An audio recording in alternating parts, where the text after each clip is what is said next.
गोपियां पीछे पीछे और कन्हैया आगे आगे भाग रहे हैं महाराज।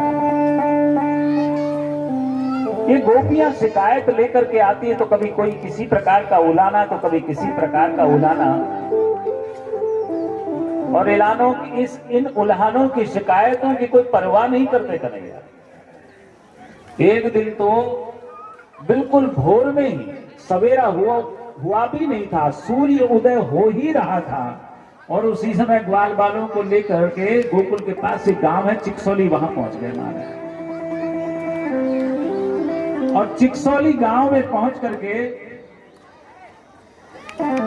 एक गोपी थी जो भोर में जल्दी उठ करके स्नान ध्यान करके जल्दी ही दही बिलो करके माखन निकाल लिया करती थी। तो चिकसौली वाली गोपी के द्वार पर सबको कह दिया, भैया तुम लोग छिप जाओ। अब सबके सब ग्वाल बाल तो छिप गए, द्वार खटखटाया, अरे चिकसौली वाली गोपी दरवाजा खोल। और गोपी ने दरवाजा खोला तो आंखें मसलते हुए कन्हैया, अरे लाला आज इतनी भोर में इतना सवेरे सवेरे इतना जल्दी कैसे आया। कन्हैया जो है अलसाते हुए, आंखें जो है मसलते हुए, नाटक करते हुए, अरे गोपी क्या बताऊं, मेरी मैया ने मुझे सुबह सुबह भोर में ही सवेरे ही उठा करके भेज दिया। बोले क्यों? बोले माखन की मटकी लेने के लिए। गोपी ने कहा कि भाई तुम्हारे तो इतनी माखन की मटकियां 9 लाख गैया हैं जिसके हो, उसको यशोदा किसी दूसरे के घर से माखन की मटकी मंगाए, तो ये तो समझ में नहीं आया। बोले लाला क्या तुम्हारे माखन नहीं बना? अरे मैया ने कहा है कि आज हमारे घर पर संत भगवान पधारे हैं, और तुम तो जानती हो मैया थोड़ी भोर में देर से उठती है, देर से स्नान करके देर से माखन निकालती है, और संत भगवान को तो बिना स्नान किए निकाला हुआ माखन उनके उपयोग में आता नहीं। और सब जानते हैं कि तू भोर में जल्दी उठ करके, तीसरे पहर उठ करके जल्दी उठ करके दही बिलो करके माखन निकाल लेती है। तो गोपी बोली, अरे संतन की सेवा की खातिर अगर माखन की आवश्यकता है तो मैं जरूर दूंगी। और तुरंत अपनी ताजा माखन की मटकी निकाल करके लाई और ला करके कन्हैया के हाथ में रख दी और बोली, यशोदा मैया से कहना कि संतों को हमारी तरफ से भी प्रणाम कह दे। अब संत तो बैठे ना महार बाहर छिप करके सबके सब। कन्हैया बोले, प्यारी गोपी संतन को भगत होए तो तेरे जैसो होए, कि देख तूने पूरी की पूरी मटकी संतन की सेवा के खातिर भेंट कर रही। कि संतों का भक्त हो तो तेरे जैसा, कि तूने बिना विचारे सोचे हुए संतों के सेवा के लिए तूने सारा का सारा जो है ये माखन जो है तूने माखन की जो है मटकी तूने भेंट कर दी। और महाराज वो माखन की मटकी लेकर के चिकसौली वाली गोपी से, अब चिकसौली वाली गोपी तो ये सोच रही थी कि संतों की सेवा के लिए माखन की मटकी भेंट की है, उसने दी है, और वो कन्हैया उस मटकी को लेकर के आए, थोड़ा सा दूर होकर आ जाओ भैया काम है गए हो गए। बोले माखन की मटकी मिल गई और सबको थोड़ा थोड़ा, सब अपने अपने पतले अपने साथ ही रखते थे वहां, सबको थोड़ा थोड़ा माखन बांटा, और सब में बराबर बंटवारा करने के बाद माखन खाने के बाद उस माखन की मटकी को वहीं फोड़ करके चल दिए। कभी कभी तो ऐसा होता, किसी गोपी को अपने गांव से बाहर जाना होता तो वो सोचती कि सवेरे सवेरे कन्हैया के दर्शन तो करती चलूं, क्यों गांव से बाहर जा रही हूं। अब कन्हैया के दर्शन ऐसे तो कह नहीं सकती जाकर के, क्यों गोपी है, और गोपी का अर्थ है जो भक्ति का गोपन करके रखे, यानी जो दिखावा नहीं करे वही गोपी है। इसलिए ये तो कह नहीं सकती कि भगवान के कन्हैया के दर्शन करने के लिए आई हैं, इसलिए उलाना लेकर के चली जाती। कभी कभी किसी गोपी को घर से बाहर, गांव से बाहर जाना होता ना भोर में सवेरे। एक दिन तो लाला कन्हैया नींद से जागे भी नहीं थे, पालने में सो रहे थे, और उसी समय सुबह सुबह एक गोपी आ धमकी महाराज शिकायत लेकर के। यशोदा ने पूछा, क्यों गोपी कैसे आई? बोले मैं तो तेरे कान्हा की शिकायत लेकर के आई हूँ, उलाहना लेकर के आई हूँ। बोले क्या हुआ? अभी तो मेरा कान्हा नींद से जागा भी नहीं, वहां पालने में सो रहा है। बोले देख गोपी यशोदा, या तो तेरा कान्हा झूठा या मैं झूठी, अगर तुझको विश्वास नहीं हो तो बुला उस तेरे कान्हा को, तेरे लाला को। बोले ये बुलाएगी तो दर्शन तो हो ही जाएंगे। अब फिर झूठा हो सच्चा हो बाद में कुछ भी हो, एक बार दर्शन करने हैं। और इसीलिए वो गोपी बोली कि देख यशोदा, तू मुझ पर झूठा आरोप लगा रही है कि मैं झूठ बोल रही हूं, अगर तुझको विश्वास नहीं है तो बुला ले तेरे कान्हा को।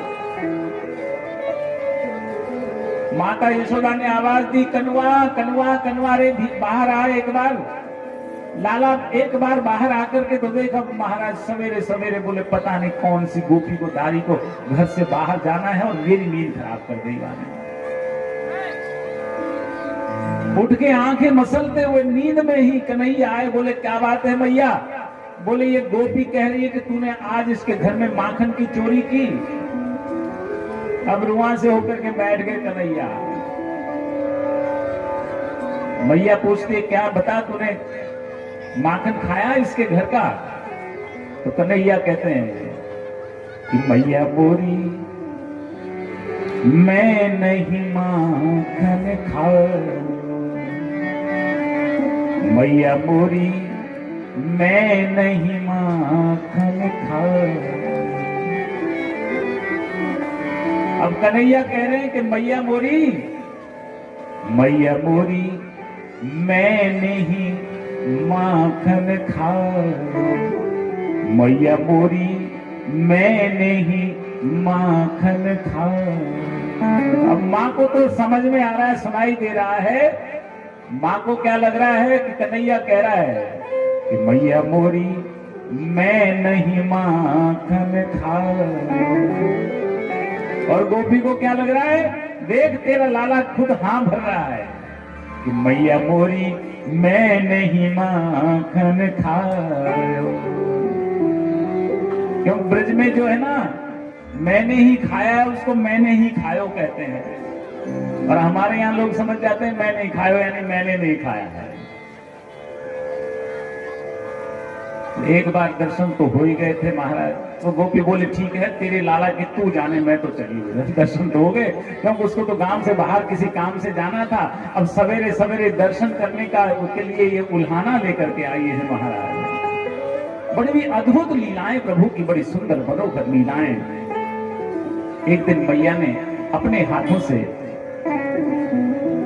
स्वादिष्ट व्यंजन पकवान बनाए और एक थाली में परोस दिए, और थाली में मेवे भी रख दिए, लड्डू मोदक और आदि जो है स्वादिष्ट पकवान रखे, और लाला को निहोरा कर दीजिए कि लाला देख मैंने आज अपने हाथों से तेरे लिए जो है ना स्वादिष्ट व्यंजन बनाए, पकवान बनाए, जल्दी से खा ले।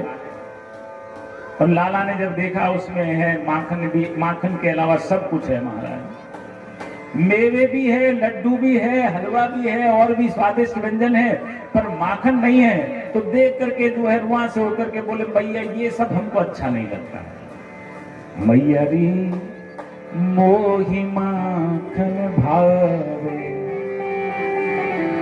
मैया री मोहि माखन भावे, जो मेवा पकवान कहती तू, जो मेवा पकवान कहती तू, मोहि रुचि नहीं आवे, मैया री मोहि माखन भावे, मैया री मोहि माखन भावे।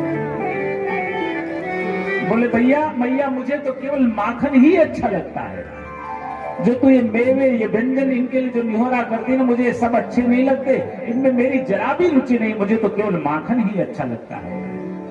मैया ये सब निहोरा कर रही है और एक गोपी दरवाजे से सारा दृश्य देख रही है। ब्रज युवती एक पाछे सुनत श्याम की बात, ब्रज युवती एक पाछे सुनत श्याम की बात, मन मन कहती कबहू अपने घर, देखो माखन खात। एक गोपी एक गुर्जरी जो है पीछे दरवाजे से सारा दृश्य देख रही है। कन्हैया मना कर रहे हैं कि मेरी रुचि नहीं इन व्यंजनों में, मुझे केवल माखन ही अच्छा लगता है। और मैया कह रही कि बेटा थोड़ा सा तो खा ले लाला, थोड़ा सा तो खा ले, अरे जरा सा ले ले। और वो कन्हैया कहते हैं मैया मुझे ये सब अच्छा नहीं लगता, मेरी रुचि नहीं है। वो गोपी ये सारा दृश्य देख रही थी, वो मन ही मन सोचने लगी वो कौन सा दिन होगा जब लाला मेरे घर आकर के मुझसे कहेगा कि गोपी मैं तेरे हाथ से माखन रोटी खाऊंगा। और ये सोचती सोचती ही वो गोपी वहां से चली गई महाराज। और ये अकेली गोपी नहीं महाराज, यहाँ जितनी भी यहाँ गोपियां हैं ना, उनकी सबकी भावना, सबकी कामना, सबकी यही इच्छा है कि वो कन्हैया को अपने हाथों से माखन रोटी खिलाए। ब्रज की वो गोपी देख रही है कि किस प्रकार से कन्हैया को निहोरा कर रही है। भैया बार बार कि लाला देख मैंने अपने हाथों से देख तेरे लिए मोदक लड्डू बनाया है, इसका भोग लगा, मेवे खा ले। परंतु कहते हैं कि मैया मुझे तो केवल माखन ही अच्छा लगता है, मेरी इन सब में कोई रुचि नहीं है।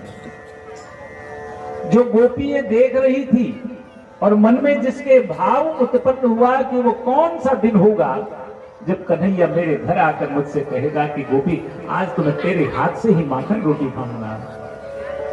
और तब भगवान तो भाव के भूखे हैं ना महाराज, कि भाव का भूखा हूं मैं और भाव की बस सार है।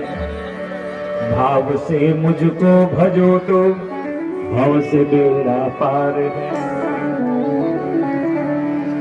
भाव से उस गोपी ने पुकारा तो उसी दिन पहुंच गए महाराज। और जाकर के बोले अरे गोपी आज तो हम तेरे घर तेरे ही हाथ से माखन रोटी खाएंगे। गोपी तो हर्षोल्लास से भर गई, आनंद से भर उठी। अरे लाला आजा आजा भीतर आजा। और भीतर बिठा करके आसन पर बिठाकर अपने हाथों से माखन रोटी लाला को कन्हैया को उस गोपी ने खिलाया। और जब खिला रही थी तो बस नेत्रों से अश्रु जल बहने लगा, रोने लगी कि कितना सुंदर मनोहर दृश्य है वो। उसने आज ही तो भावना की थी, आज ही तो पुकारा था और आज ही कन्हैया चल करके आ गए मेरी कामना मेरी इच्छा को पूर्ण करने के लिए। ये गोपी जब घर से बाहर निकली तो महाराज इधर उधर इठलाती हुई यहाँ वहां घूमने लगी। जो दूसरी गोपियां थी वो पूछती क्या बात है, आज तू इतना क्यों इतरा रही है, क्यों इतना इठला करके इधर उधर दौड़ रही है, भाग रही है, क्या बात है, कुछ कहती क्यों नहीं है। पुलकित रोम रोम गद गद मुख बानी कहतन आवे। ऐसो कहा आही सो सखरी हमको क्यों न बतावे। तन न्यारा जिय एक हमारो हम तुम एक रूप। सूरदास कहे ग्वाल सखिन सो देखो रूप। रोम रोम पुलकित है उसका, वो गदगद भाव से यहां वहां घूमती है, कुछ बोल नहीं पाती है, मुख से वचन नहीं निकलते। गोपियां दूसरी पूछती बता तो सही क्या बात है, आखिर ऐसा क्या देख लिया तूने जिसके कारण आज तू इतनी जो है आनंदित हुई है।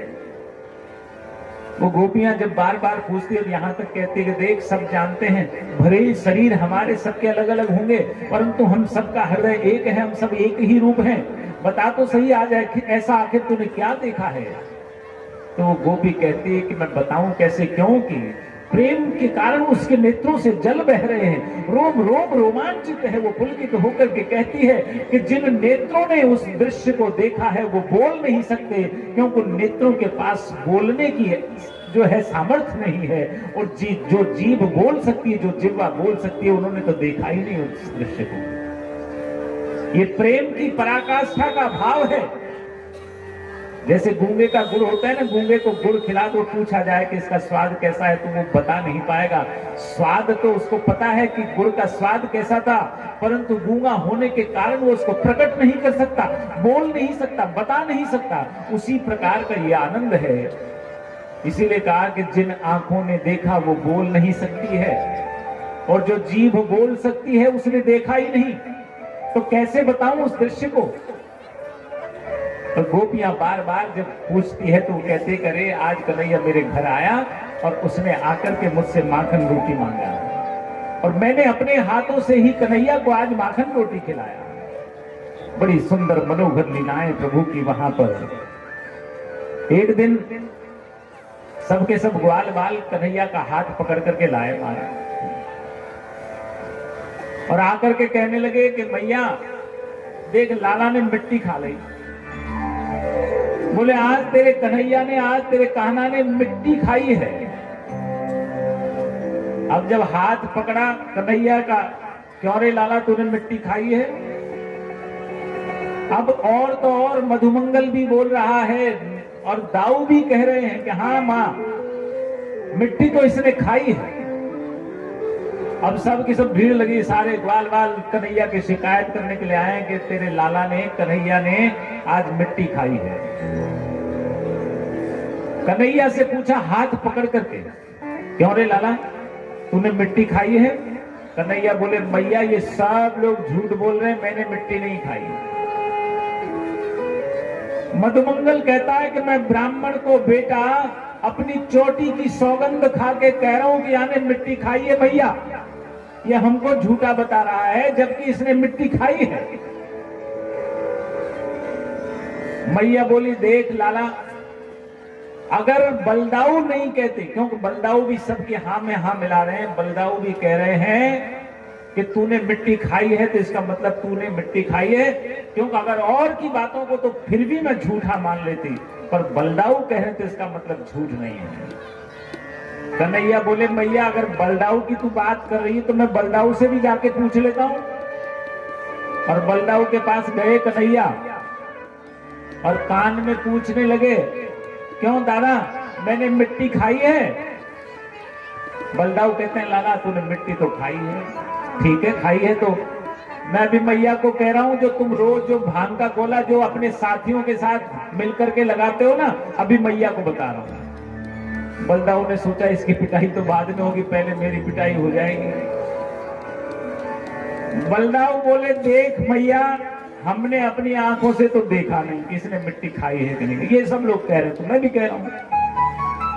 अब जो सबसे बड़ा मुख्य गवाह है वही मुकर जाए तो महाराज मैया किसकी बात माने?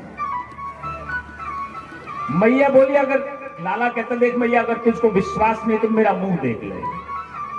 लाला ने सोचा मैं मैया को बोलूंगा ना तो मुख देख ले तो मैया फिर मान जाएगी कि नहीं नहीं, जब मुंह दिखाने को तैयार है इसका मतलब मिट्टी नहीं खाई। तो मैया बोली अगर ऐसी बात है तो लाला मुंह खोल, बता तूने मिट्टी खाई कि नहीं खाई? और लाला ने जैसे ही मुख खोला महाराज, तो उस मुख में एक बार फिर से ब्रह्मांड, और उन ब्रह्मांडों में भी ये भारत देश, ये पृथ्वी पे भारत, भारत में भी ये वृंदावन धाम और वो गोकुल का वो दृश्य, वो घर, सब कुछ वहां दिखाई दे गया। एक बार तो मैया ने घबराहट में आंखें बंद कर ली, दोबारा बोली मैया लाला तेरे मुख में ये सब हाल बाल क्या, मुख वापस से खोल। दोबारा खोला तो कुछ नहीं। मैया को लगा कि लगता है मेरी आंखों में कोई गड़बड़ी हो गई है, मेरी ही आंखों में कोई खराबी है, कोई बीमारी है। नहीं मेरे लाला के मुख में ये सब थोड़ी ना हो सकता है।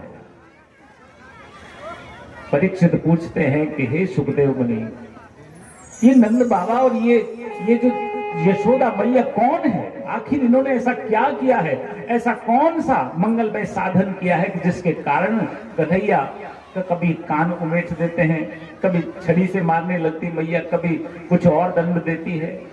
तो आखिर ये मैया यशोदा ने ऐसा कौन सा पुण्य किया था, ऐसी कौन सी तपस्या की थी कि जिसके कारण भगवान इनको इतनी मनोहर लीलाएं दिखा रहे हैं, इतना सुख प्रदान कर रहे हैं।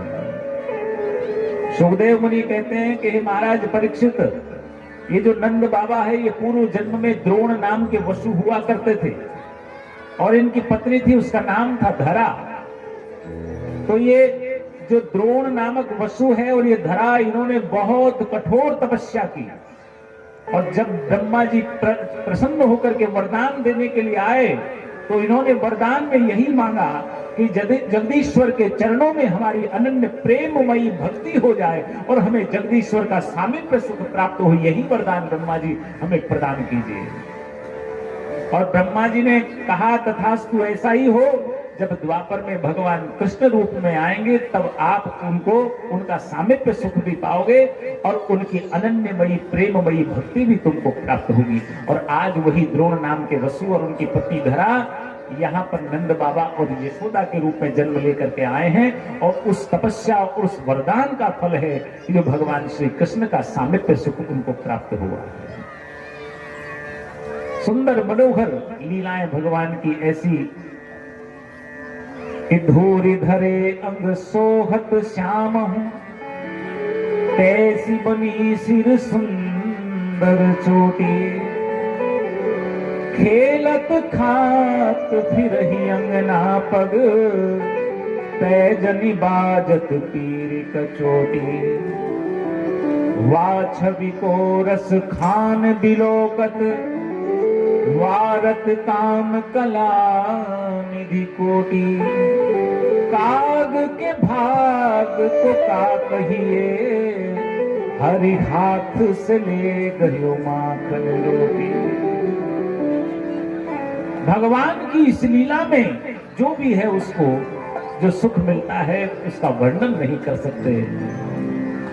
वो कौवा भी सौभाग्यशाली है महाराज, जो भगवान श्री कृष्ण के हाथ से माखन रोटी छीन करके ले जाता है। वो भी अपने आप को बड़भागी समझता है, अपने आप को धन्य भाग समझता है कि आज ठाकुर के हाथ का माखन और रोटी मुझे प्राप्त हुआ है। प्रभु की ऐसी अद्भुत सुंदर मनोहर लीलाएं, जहां भी जाते वहीं अद्भुत लीलाएं वहां करते। एक दिन माता यशोदा दही बिलो रही थी, मथ रही थी अपने हाथ से माखन निकालने के लिए। मन में भाव जागा कि मैं अपने हाथ से आज जो है ना कन्हैया को दही बिलो करके माखन निकाल करके अपने हाथ से लाला को माखन खिलाऊंगी। एक साथ यशोदा मैया के मन में मनसा वाचा कर्मणा तीनों प्रकार की भक्ति उत्पन्न हो गई।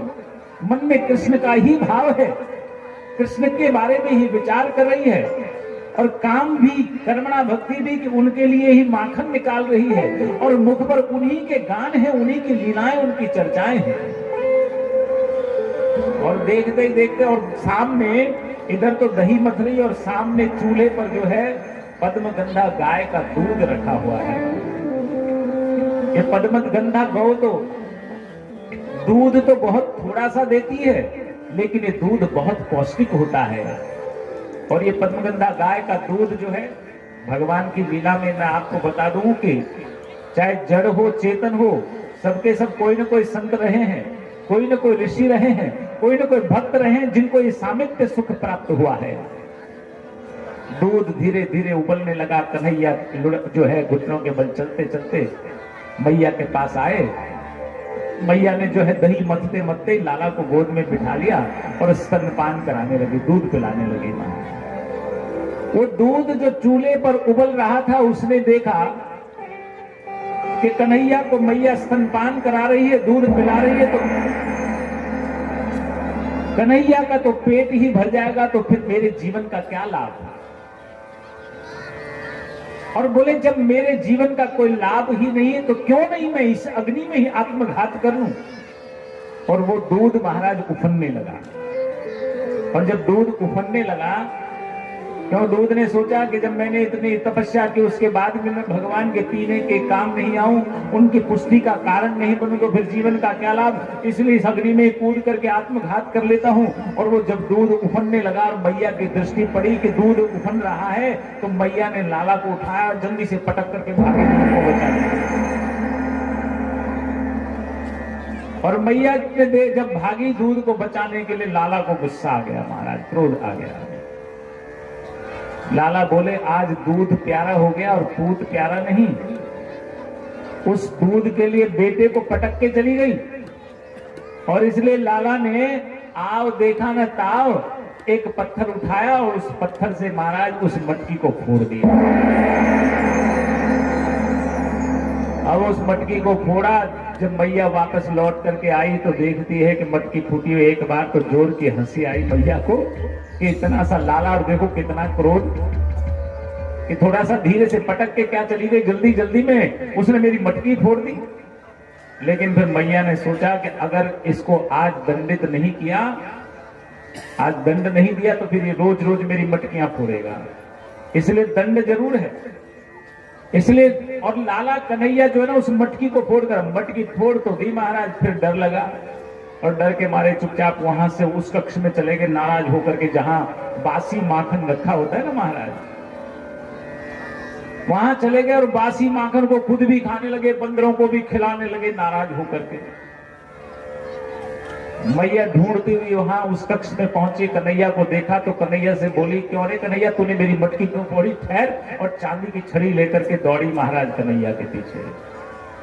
अब कन्हैया आगे आगे दौड़ रहे हैं और मैया उसको पीटने के लिए, पकड़ने के लिए पीछे पीछे दौड़ रही है महाराज। सुखदेव मुनि कहते हैं कि परीक्षित देखो ध्यान से, माता यशोदा जब पीछे पीछे दौड़ रही थी तो माता के जो जूड़े में पुष्प लगे हुए थे, वो पुष्प जो है वो पुष्प भी एक एक करके गिरने लगे। तो वो पुष्प कहते हैं कि यशोदा, हमारा अधिकार तेरे मस्तक पर स्थापित होने का नहीं है, हम तो तेरे चरणों के लायक है। इसलिए वो जूड़े से जो फूल है, वो फूल, वो पुष्प भी खुल खुल करके एक एक करके माता यशोदा के पैरों में गिरने लगे। क्योंकि जिसके सामने स्वयं जगदीश्वर, स्वयं भगवान नारायण दौड़ रहे हो, वो कितनी धन्य है माँ।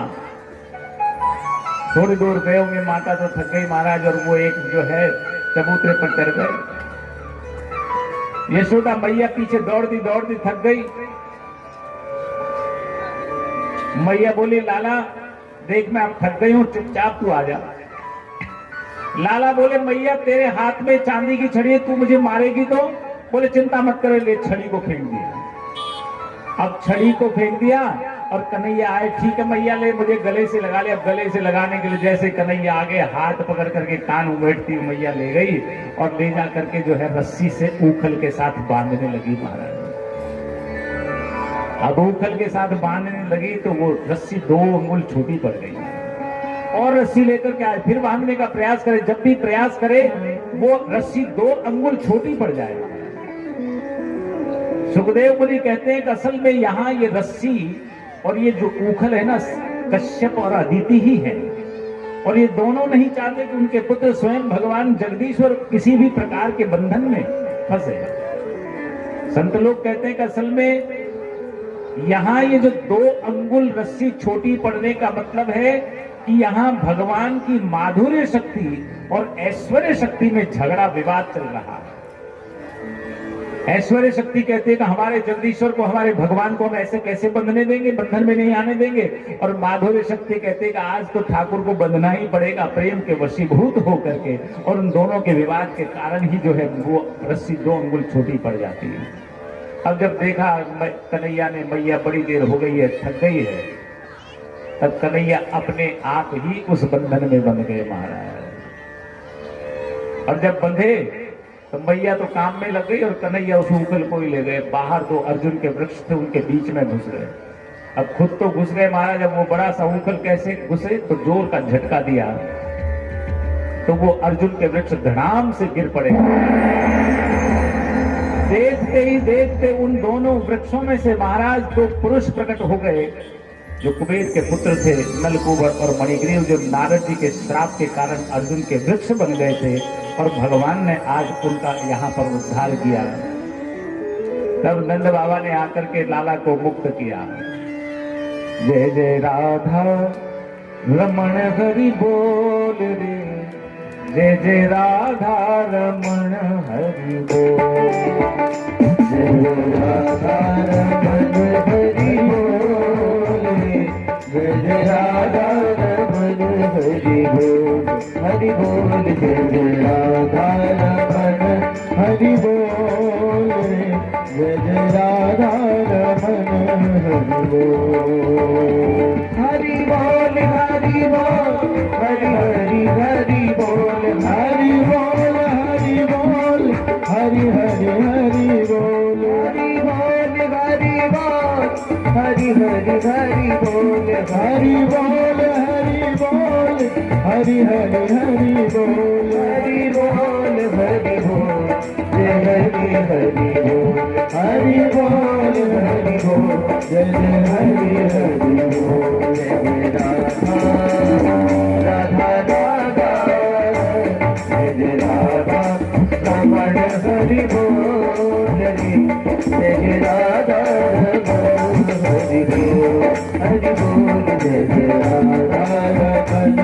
हरि बोल जय जय राधा रमन हरि बोल हरि बोल हरि बोल हरि बोल हरि बोल हरि बोल हरि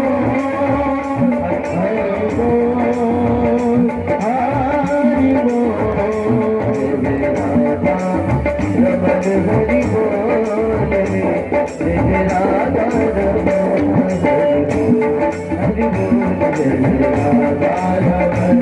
हरि बोल रमन हरि बोल जय राधा रमन हरि बोल जय राधा रमन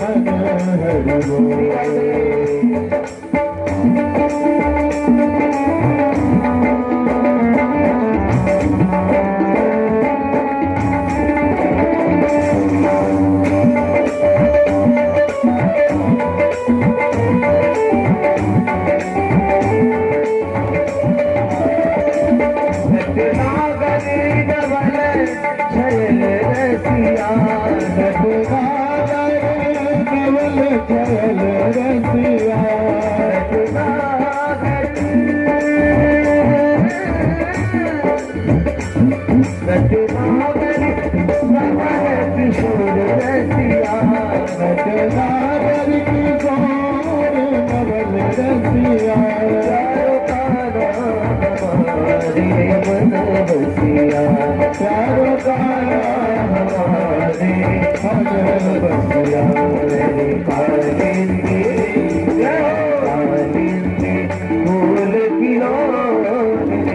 जय राधा रमन हरि बोल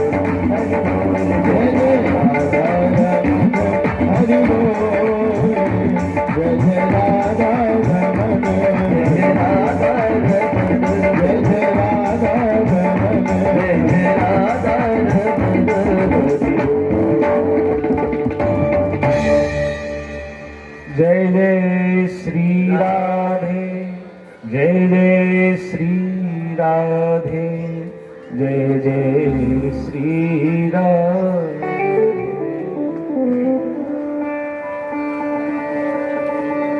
बड़ी सुंदर मनोहर लीलाएं प्रभु करते हैं। कभी गोपियों के कहने से नाचने लगते तो कभी गाने लगते, कभी गोपियां उनसे कुछ छोटे मोटे काम करा लेती कि लाला देखो वो पीढ़ा उठा करके ले आओ, लाला वो सामान उठा करके ले आओ, और दौड़ करके जाते, कभी ताल ठोकते तो कभी नाचने लगते हैं। एक दिन एक फल वाली फल ले लो करती हुई आई, मैया से कहने लगे मैया मुझको भी फल चाहिए। तो लाला एक काम कर, अंजलि में जो है अन्न भर करके ले जा, बदले में फल ले आ। और वो अंजलि में महाराज फल भर, वो जो है गेहूं धान जो भी कुछ था वो भर करके लेके गए और दरवाजे तक पहुंचे। जब तक वो छिद्र में से सारा धान बिखर गया, तो 2 दाने बचे महाराज।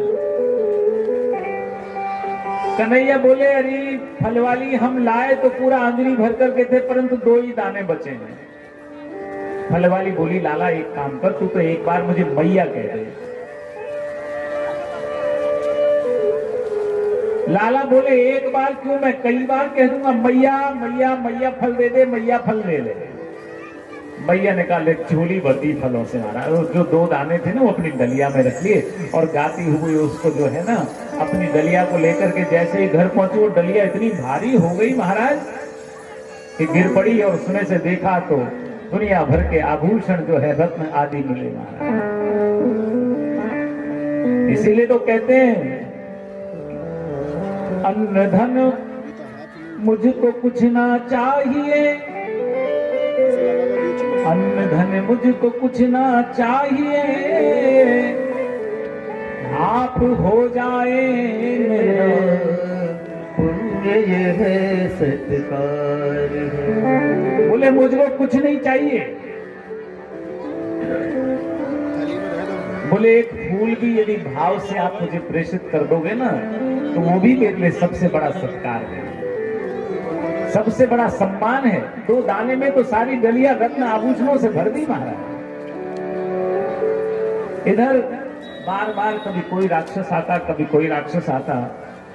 एक दिन उपनंद ने नंद बाबा से कहा, बाबा यहाँ पर कितने ही राक्षस बार बार आते हैं, क्योंकि वहां पर कभी बकासुर, कभी वत्सासुर, कभी पूतना, तो कभी तृणावर्त, कभी कोई। इन राक्षसों के कारण जो है उपनंद ने कहा, बाबा हमको एक काम करें, हमको ये स्थान जो है ना गोकुल छोड़ करके, एक स्थान है मेरी दृष्टि में जहां गोवर्धन पर्वत भी है, यमुना नदी भी है और वृंदा का सुंदर वन है, तुलसी वन है, बहुत सुंदर स्थान है, इसलिए हमको वहां पर चलना चाहिए। नंद बाबा ने सबसे विचार विमर्श किया, ये बात तो ठीक है, यहाँ बार बार अपशकुन होते हैं, कभी कोई राक्षस आता है, कभी कोई राक्षस आता है, इसलिए हमको चलना चाहिए। और सब के सब लोगों ने अपने सारे पशुधन लिया, सब दुनिया भर के अपने जो भी सामान थे उनको लिया, वृंदावन की तरफ चल पड़े। ओ जी वृंदावन धाम का पार रटे जा राधे राधे, ओ वृंदावन धाम का पार रटे जा राधे राधे, वृंदावन धाम का पार रटे जा राधे राधे, ओ वृंदावन धाम का पार रटे जा राधे राधे, रटे जा राधे राधे, जपे जा राधे राधे, जपे जा राधे राधे, जपे जा राधे राधे, जपे जा राधे राधे, जपे जा राधे राधे, जपे जा राधे राधे, जपे जा राधे राधे, राधे राधे अलबेली सरकार रटे जा राधे राधे, राधे अलबेली सरकार रटे जा राधे राधे।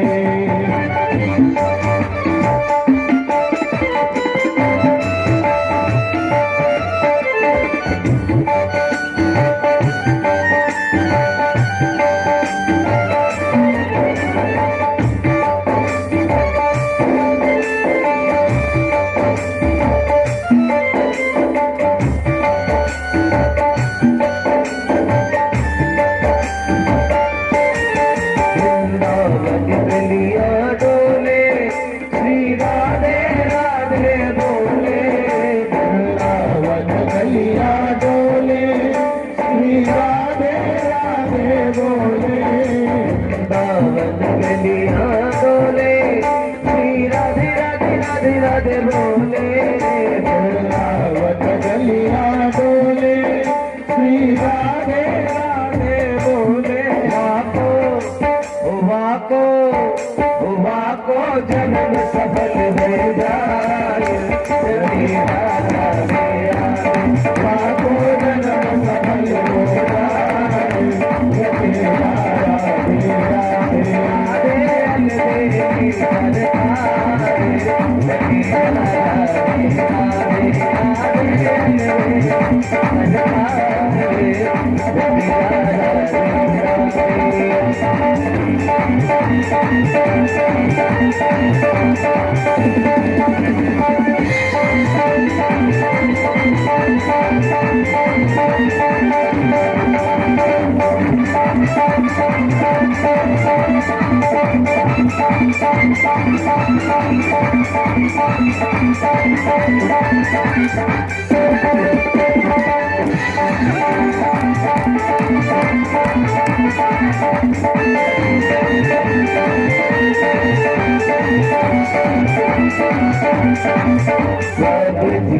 रज सुंदर है, केवल को भी दुर्लभ है, रज की रज सुंदर है, केवल को भी दुर्लभ है, रज की सुंदर है, केवल को भी दुर्लभ है, रज की रज सुंदर है, केवल को भी दुर्लभ है,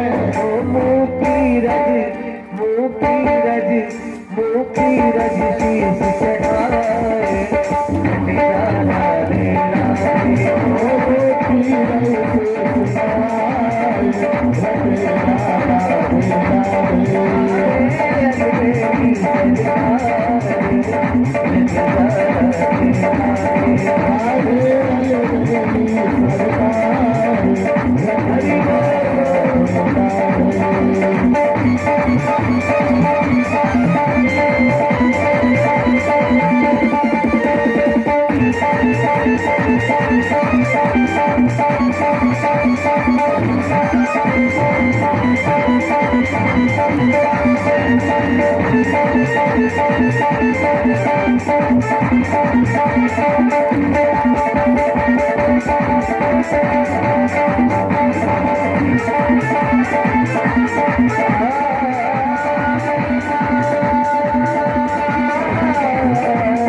राधे राधे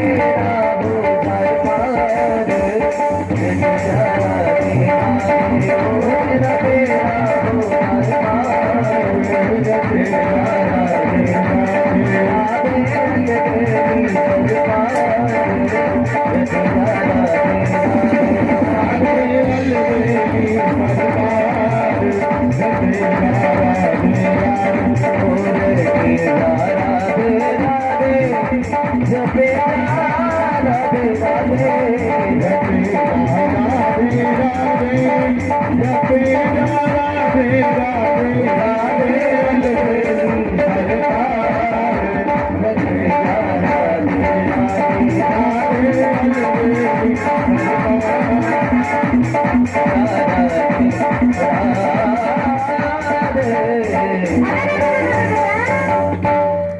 वनम वृंदावनम नाम पशौर्यम नवकाननम गोप गोपी गणाम सेव्यम पुण्याद्रे तृणवेरुधम।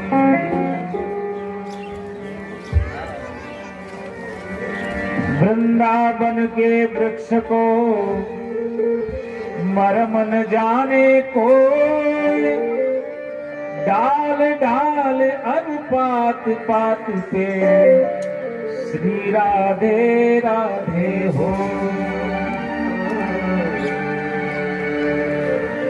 वृंदावन की महिमा, जहां एक तरफ गोवर्धन नाथ है तो दूसरी तरफ यमुना, और इस वृंदा के इस तुलसी के वन में सबके सब ब्रजवासी गोकुलवासी वहां जाकर के वहां बस गए महाराज।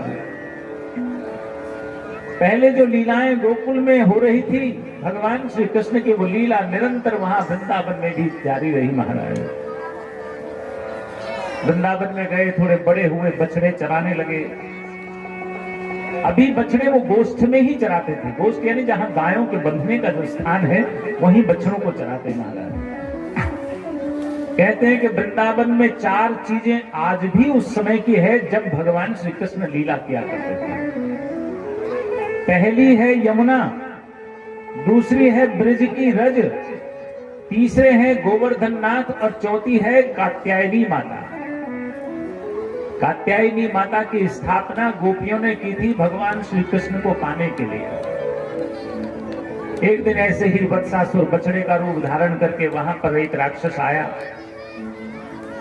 भगवान ने उसका भी उद्धार किया। बगुला बनकर के जलाशय के तट पर बछड़ों को पानी पिलाने के लिए भगवान श्री कृष्ण गए थे। वहां पर उसने एक एक करके गायों को, बछड़ों को,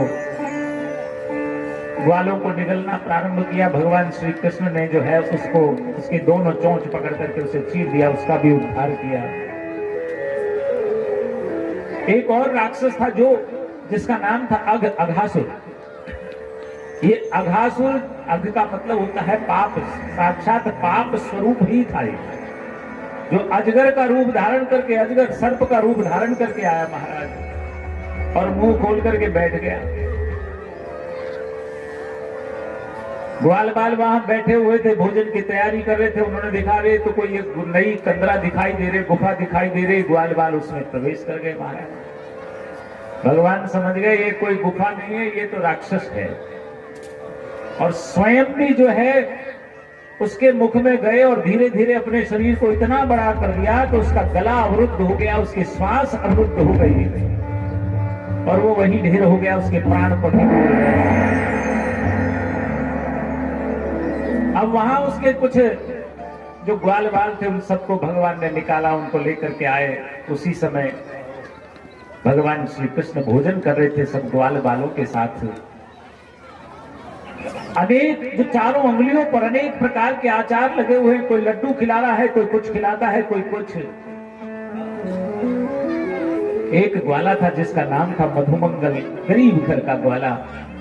वो सोचने लगा पता नहीं मैं कितना दुर्भाग्यशाली हूं। सब लोग, कोई छीके में लड्डू लेके आता है, कोई हलवा लाता है, कोई कुछ लाता है, अनेक प्रकार के व्यंजन लाते हैं और अपने हाथों से कन्हैया को खिलाते हैं। परंतु मैं तो इतना निर्धन हूं कि मेरे घर पर कभी कुछ होता नहीं। मेरा तो खुद का ही गुजारा यशोदा मैया के घर वहीं भोजन मिलता है मुझे। पता नहीं वो कब दिन आएगा जब मेरे भी घर पर कुछ होगा और मैं घर से कुछ लाऊं और कन्हैया को अपने हाथ से खिलाऊंगा। भाव का भूखा हूं मैं और भाव ही बस सार है। भाव से मुझको भजो तो भाव से बेड़ा पार है। भाव बिन सुनी पुकारे मैं कभी सुनता नहीं। भाव बिन सुनी पुकारे मैं कभी सुनता नहीं। आप हो जाए मेरे बस मैं, यही मेरा सत्कार है। आप हो जाए मेरे, यही मेरा सत्कार है। भाव से उसने जब ये पुकारा कि वो कौन सा दिन होगा, कन्हैया तो तुरंत समझ गए, बोले कि देखो भैया अब जिसका जो खाना था खा लिया, परंतु आज तो हम मधुमंगल के यहाँ का भोजन करेंगे। मधुमंगल बोला लाला आज तो कुछ भी नहीं है, देख लाला घर से लेकर क्या चाहे कुछ भी हो। घर गया दौड़ करके मैया से कहा मैया घर में कुछ हो तो दे दे, आज पहली बार लाला ने मुझसे कुछ मांगा है। मैया बोली तू तो जानता है कि तेरे बाबा जब भिक्षा मांग करके लाते हैं तो केवल सुबह शाम का गुजारा होता है, आज तो घर में कुछ नहीं है लाला, क्योंकि तू ही वहां नंद बाबा यशोदा के घर भोजन करता है। रोने लगा कि आज पहली बार तो कन्हैया ने कुछ मांगा और पहली बार आज घर में कुछ नहीं है। मैया बोली देखिए एक काम कर, इस मटकी में 3 दिन की खट्टी कड़ी पड़ी है, अगर तू ये ले जाना चाहे तो इस कढ़ी को ले जा। उस खट्टी कढ़ी को उठाया और मटकी को ले गया महाराज। ले तो गया परंतु वहां जब देखा सब ग्वाल बालों के बीच में कोई क्या निहोरा कर रहा है, कोई क्या खिला रहा है, और उन सबको देखा तो बड़ा संकोच हुआ उसको। मधुमंगल को उसने सोचा पहली बार लाला ने कुछ मांगा और मैं लाया भी तो 3 दिन की खट्टी कढ़ी, अगर मैं इसे फेंकता हूं तो अच्छा नहीं लगेगा, और तुरंत खुद ही मुंह लगा करके उस कढ़ी को पीने लगा। ग्वाल वालों ने देखा रे देख लाला ये घर से कुछ लाया था और फिर तुम्हें दे भी नहीं रहा है और खुद ही पी रहा है। कन्हैया दौड़ करके गए, तब तक तो वो मटकी खाली कर चुका था। अब जल्दबाजी में थोड़ी तो पेट में गई, थोड़ी दोनों तरफ से निकल गई। कन्हैया बोले लाला मधुमंगल हमने अपने लिए तेरे घर से भोजन मंगाया था और तू लेकर के भी आया और हमें नहीं दिया। अरे लाला कल लेकर के आऊंगा दाल भात, देखा आज तो ये 3 दिन की खट्टी कड़ी थी, ये मैं कैसे तुझे खिलाता। कन्हैया बोले देख भैया खाएंगे तो आज ही हमने संकल्प कर लिया है। मधुमंगल बोला भैया आज है ही नहीं तो कहां से लाएं। कन्हैया की दृष्टि उसके गालों पर पड़ी, जो थोड़ी कड़ी इधर से उधर से निकल गई थी ना बह करके। कन्हैया बोले लाला हमारा तो काम हो गया, और जीभ से चाटने लगे उसके गाल पर लगी हुई कढ़ी को। ये सारा दृश्य ब्रह्मा जी देख रहे थे। ब्रह्मा जी ने देखा ये कैसा भगवान है, ये कोई भगवान हो सकते, लगता है कोई साधारण ग्वाला है, ये परमात्मा नहीं हो सकते। विश्वकर्ता होने का अभिमान जागृत हो गया ब्रह्मा जी को ये दृश्य देखकर, और ये भगवान की अनूठी मनोहर लीलाएं हैं महाराज, जो बड़े बड़े फेर में आ जाते हैं। ब्रह्मा जी भी आ गए, ग्वाल बाल बैठे हुए वहां पर भोजन कर रहे थे, कुछ बछड़े आगे निकल गए। ग्वाल बाल बोले अरे लाला लगता है बछड़े आगे दूर चले गए हैं, परंतु उन बछड़ों को तो ब्रह्मा जी ने हरण कर लिया। और कन्हैया दौड़ करके जब बछड़ों को लेने के लिए गए तो देखा पीछे से ग्वाले भी गायब। इन सारे ग्वाल बाल बछड़ों को मोह निद्रा में सुलाकर एक कंदरा में गुफा में सुला दिया ब्रह्मा जी ने, और ब्रह्मा जी चले गए। भगवान समझ गए सब ब्रह्मा जी की लीला है, खुद ही ग्वाले बन गए, खुद ही बछड़े, खुद ही सींगी फटका वस्त्र सब कुछ खुद ही बन गए। 1 वर्ष बाद ब्रह्मा जी आए, ब्रह्मा जी ने देखा है तो ग्वाल बाल सारे सब बछड़े उछड़े सब यही हैं, ये असली है या वो असली है जिनको मैंने बंद किया था। वहां जाकर के देखे तो वो समझ गए कि आज मुझसे भूल हो गई है, मैंने भगवान की परीक्षा ली। और वापस लौट करके गए महाराज उन बच्चों को उनको मुक्त करके, और जब ब्रह्मलोक में गए तो महाराज वो तो बाद में पहुंचे, कन्हैया पहले ही पहुंच गए ब्रह्मा जी बन करके। और ब्रह्मलोक में सेवकों को कह दिया, द्वारपालों को, देखो भैया वो आजकल एक नकली ब्रह्मा घूम रहा है यहाँ हमारा रूप धर करके, अगर यहां तक भी पहुंच जाए तो भीतर मत आने देना। द्वारपाल बोले बिल्कुल महाराज जैसी आपकी आज्ञा, और कन्हैया भीतर ब्रह्मा बन करके चले गए ब्रह्मलोक में। ब्रह्मा जी मन में विचार करते हुए, बड़ा सशंकित होते हुए, सोच विचार करते हुए द्वार पर पहुंचे। जैसे ही भीतर प्रवेश करने लगे द्वारपालों ने रोक दिया, कहां जा रहे हैं महाराज।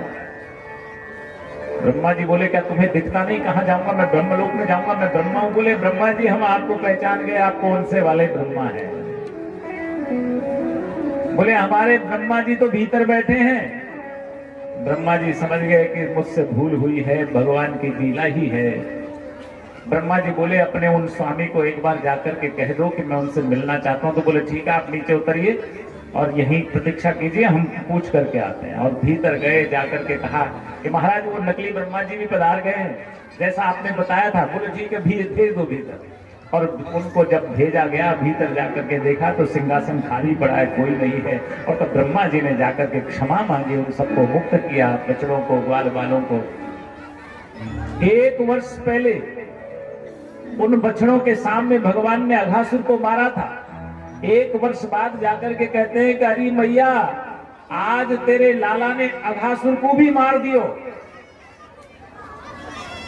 परीक्षित बोले 1 वर्ष बाद क्यों? बोले इसलिए क्योंकि उनके लिए तो वो जो मोह निद्रा में 1 वर्ष सोए थे ना, उनको तो ऐसा लग रहा था जैसे अभी पल भर पहले ही जो है मारा था और संध्या को ही वो घर गए, क्योंकि ब्रह्मा जी के उस जो बंधक बनाए जाने पर उनको ये पता आभास ही नहीं हुआ, अनुभव ही नहीं रहा कि असल में 1 वर्ष बीत चुका है। उनको तो ये लगा था सवेरे मारा है, शाम को हम लौट आए घर पे। तो इस प्रकार से भगवान की बड़ी सुंदर मनोहर लीलाएं वहां पर। भगवान ने कभी दावानल से तो कभी मुंजाग्नि से इनको बचाया। कहते हैं कि पहले तो बछड़ों को चराते थे, फिर उसके बाद गाय चराने लगे गोविंद। और जिस दिन गाय चराना उन्होंने पहली बार प्रारंभ किया, उस दिन अष्टमी थी, इसीलिए उस अष्टमी को हम लोग गोपाष्टमी के रूप में पूजन करते हैं, जिस दिन भगवान श्री कृष्ण ने गाय चराना प्रारंभ किया। और ये गोपाष्टमी कामधेनु का भी जन्मदिन है, और इसीलिए भगवान जब गाय को चराने लगे, इसी कारण से उनका नाम गोपाल प्रसिद्ध हुआ। ऐसे ही एक बार धेनुकासुर का भी वध किया, तारवन में धेनुकासुर का वध हुआ।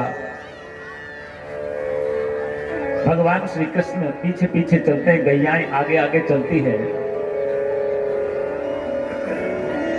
ऐसे में बड़ी सुंदर उनकी झांकी प्रतीत होती है जब धूल मिट्टी उड़ उड़ करके उनके ऊपर आती है। महाराज, धूल मिट्टी जब उड़ करके आने लगती है तो सुखदेव मुनि कहते हैं, परीक्षित देखो, जब गायों के पैरों से जो धूल उड़ उड़ करके उनके मुख पर लग रही है, उस धूल के लगने से भगवान श्री कृष्ण का स्वरूप कितना सुंदर और मनोहर दिखाई दे रहा है। परीक्षित बोले कि महाराज, धूल मिट्टी लगने से भी कोई सुंदर दिखाई देता है? बोले ठाकुर का स्वरूप है ही ऐसा सुंदर है, कितना सुंदर, वो तो प्रत्येक परिस्थिति में सुंदर लगते हैं।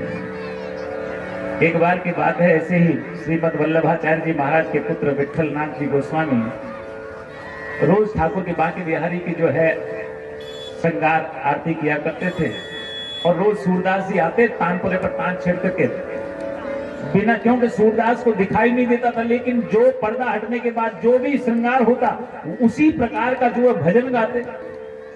विठलनाथ जी ने सोचा कि कहीं ये कोई काक ताली न्याय तो नहीं है कि जैसा हम श्रृंगार करते हैं संयोगवश, जैसे होता है ना, हमने ताली बजाई, कौवा उड़ गया, कौवे को उस समय अपने आप उड़ना था, हमको लगा हमने ताली बजाई इसलिए उड़ा, तो कहीं ऐसा तो नहीं होता कि सूरदास जी संयोग बस वैसा ही भजन गाते हो जैसा हम श्रृंगार करते हैं,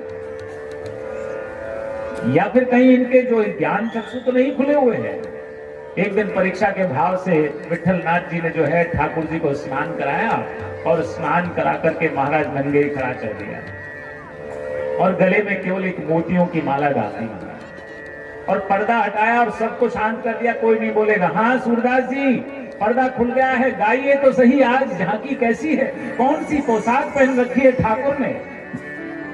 अब ध्यान लगाया सूरदास जी ने, तो एक बार तो जो है अपना दुपट्टा उन्होंने अपने मुख पर लगाया और लज्जा संकोच बस बोले, अरे गुसाई जी, आज तो आपने ठाकुर को नंगे ही खड़ा कर दिया है। आज हरि देखे नंगम नंगा, आज हरि देखे नंगम नंगा, मोती माल उर्माही विराजत, छबिते उठत तरंगा। बोले गोसाई जी, आज आपने ठाकुर को जो है नंगे ही खड़ा कर दिया, लेकिन उनके हृदय पर जो आपने मोतियों की माल डाली है, उससे तो छवि की तरंगे उठ रही है, और ठाकुर बहुत ही सुंदर और मनोहर लग रहे हैं। लाला तो हर परिस्थिति में चाहे लाल पोशाक पहना दो, चाहे गुलाबी हरी पीली कोई सी भी पहना दो, इसीलिए तो हम लोग प्रारंभ में गाते हैं ना रोज, यदरम मधुरम वदनम मधुरम नयनम मधुरम हसितम मधुरम हृदयम मधुरम गमनम मधुरम मधुराधिपते रखिलम मधुरम। वो तो सुंदरता के अधिपति हैं, इसीलिए तो मधुराधिपति कहते हैं कि उनका चलना, हंसना, बोलना, उनके वृंदावन की गलियां, उनका मुकुट भी, उनके गाल भी, उनका हर वस्तु, हर चीज, हर लीला उनकी मनोहर है, सुंदर है। तो सुखदेव मुनि कहते हैं कि गोविंद तो हर स्वरूप में सुंदर और मनोहर लगते हैं। कालांतर में भगवान श्री कृष्ण ने कालिये नाग के विष से भी रक्षा की ग्वाल वालों की, क्योंकि वो जल विषैला, कालिये नाग की यमुना में रहने के कारण जल विषैला हो गया, गैयाएं जाती, विषैला जल पी जाती, मर जाती। भगवान श्री कृष्ण ने उस कालिये नाग को भगाने का निश्चय किया और बलदाऊ को घर में ही छोड़कर अपने ग्वाल बाल सखाओं के साथ यमुना के तट पर गेंद खेलने के लिए चले गए और गेंद खेलते खेलते गेंद को चला करके ही यमुना में फेंक दी। सबने कहा लाला तुझे ही जाकर के लानी पड़ी, कोई बात नहीं मैं लाता हूं, और कूद पड़े और ऊपर तैरने लगे तो नीचे कालिये नाग ने देखा, पूछा कौन है, किस प्रकार की हलचल है? बोले महाराज एक छोटा सा बच्चा है तो तैर रहा है।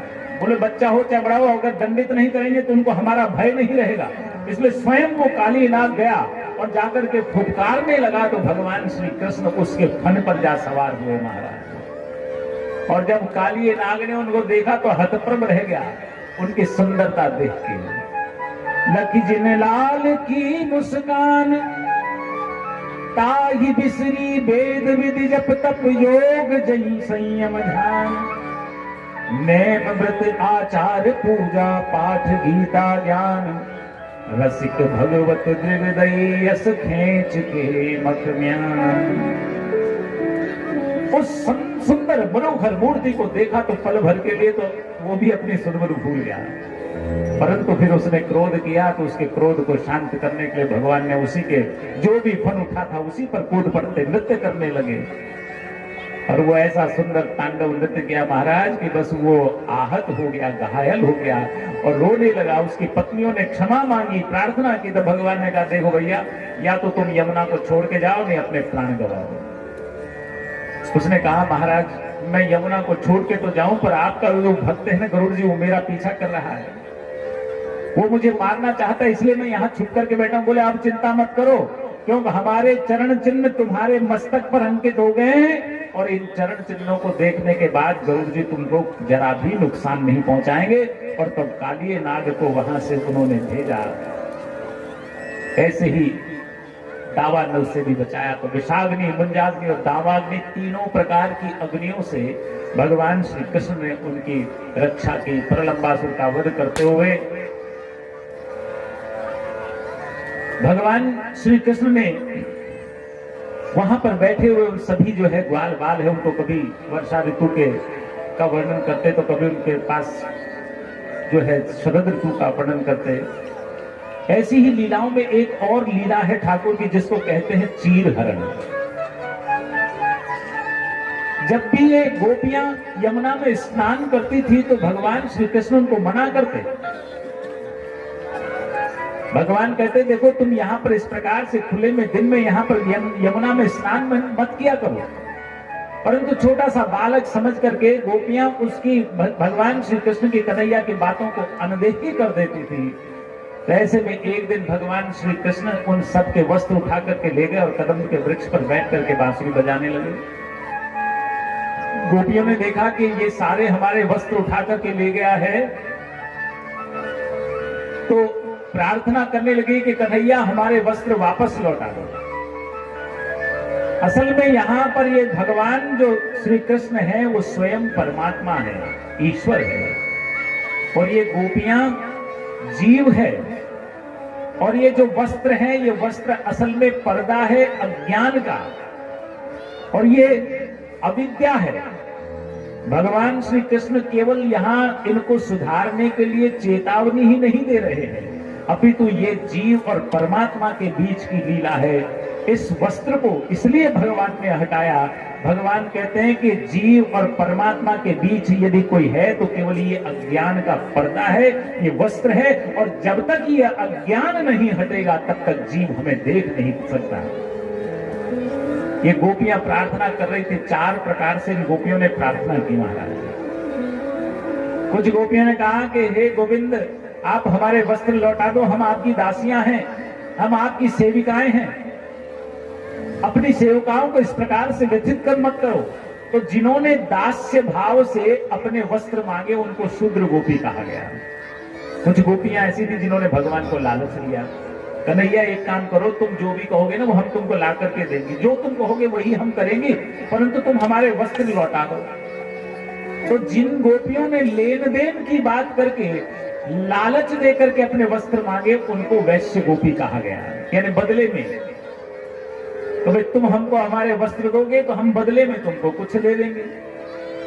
कुछ गोपियां ऐसी थी जिन्होंने धमकाया, डराया, या तो तुम चुपचाप हमें हमारे वस्त्र दे दो, अन्यथा याद रखना हम तुम्हारी शिकायत करेंगी राजा से। बोले राजा तो हमारे नंद बाबा हैं। बोले नंद बाबा ने, हम मथुरा के राजा से शिकायत करेंगे। और जब इस प्रकार से कहा मथुरा के राजा शिकायत करेंगे, तो जिन्होंने भय दिखाया अनुशासन का, दंड का, उनको क्षत्रिय गोपी कहा गया। लेकिन कुछ गोपियां ऐसी थी जिन्होंने धर्म की दोहाई देकर अपने वस्त्र मांगे, कहा कि हे कन्हैया तुम्हारे तो पिता भी बहुत धर्मात्मा है, तुम भी धर्मात्मा हो, ये नीति विरुद्ध है, तुम हमारे वस्त्र वापस लौटा दो। तो इस प्रकार से जिन्होंने धर्म का अवलंबन रखते हुए प्रार्थना की अपने वस्त्र लौटाने की, उनको ब्राह्मण गोपियां कहा गया। तो इस प्रकार से गोपियों के वस्त्र भगवान ने लौटाए। चीर हरण की लीला तो प्रारंभ है केवल अज्ञान का पर्दा हटाने की। इसके बाद एक और लीला जो कल आएगी, रास की लीला है। वो रास की लीला असल में जीव और परमात्मा के मिलन की लीला है, कथा है। कालांतर में भगवान श्री कृष्ण ने वेदवादी जो ब्राह्मण है मथुरा के, वो यज्ञ कर रहे थे इस क्षेत्र में, वृंदावन क्षेत्र में। वहां उनकी पत्नियों के हाथ का भोजन प्राप्त करके, ग्रहण करके उन यज्ञ पत्नियों को कृतार्थ किया।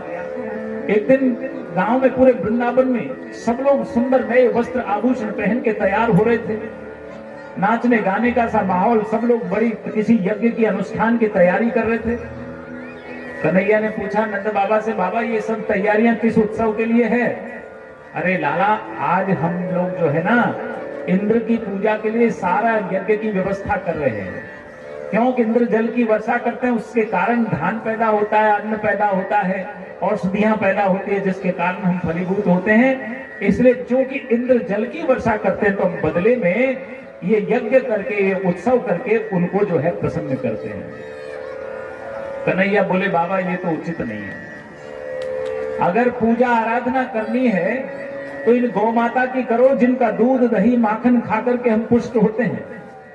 अगर पूजा करनी है तो उन ब्राह्मणों की करो जिनके आशीर्वाद से हम फलीभूत होते हैं। अगर पूजा करनी है तो किसी और की नहीं, इस गोवर्धन पर्वत की करो कि जिसके कारण हमें अनावृष्टि और अतिवृष्टि से बचाव हमारा होता है, हमारी रक्षा होती है।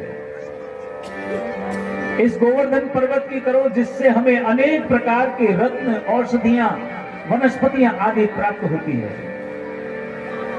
नंद बाबा बोले देखो भैया हम ऐसे नहीं कर सकते, जब तक सब लोग नहीं कहेंगे। सब लोगों को बुलाया, ग्वाल वालों ने कहा देख लाला, हम तेरे कहने से तेरे इस गोवर्धन पर्वत की, गोवर्धन नाथ की पूजा तो कर लेंगे, परंतु हमारी 3 शर्तें हैं।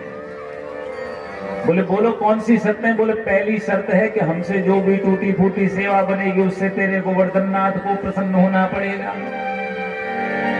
और दूसरी शर्त है कि उसको स्वयं प्रकट होकर के भोग लगाना पड़ेगा, और तीसरी शर्त बता दी कि अगर इंद्र की अवज्ञा करने के कारण इंद्र नाराज हुआ तो इंद्र से रक्षा करने का काम भी तेरे गोवर्धन नाथ को करना पड़ेगा।